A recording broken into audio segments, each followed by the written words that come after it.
Hi, welcome to 40 Fridays of Fundamental Science Experiments with Rohini. Do you recognize this? Yes, it is the inside of the Earth, the crust, the mantle, and the core. But who deduced the structure of the inside of the Earth? It was Richard Oldham.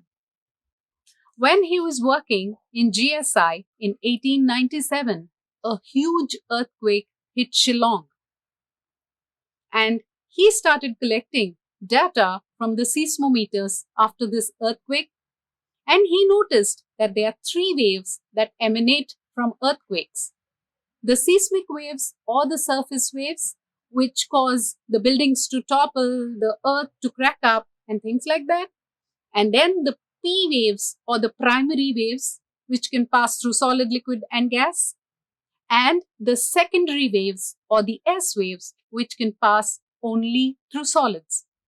So, how did these waves help him to understand the structure of the Earth and understand what the core of the Earth was? He proposed the core of the Earth was liquid. How did he do that? He studied the passage of the waves from the epicenter to seismometers placed at the other end of the Earth or the opposite side of the globe. And he noticed that the P waves passed all the way to the other end of the Earth and were collected by the seismometers there.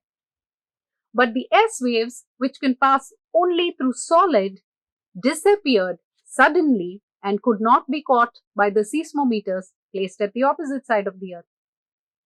He proposed that Earth's core is liquid because the P waves are the only ones that were recorded by the seismometers placed at the other side of the globe, and the S waves could not pass the liquid because they can pass only through solids, and therefore he proposed that the core of the Earth is liquid.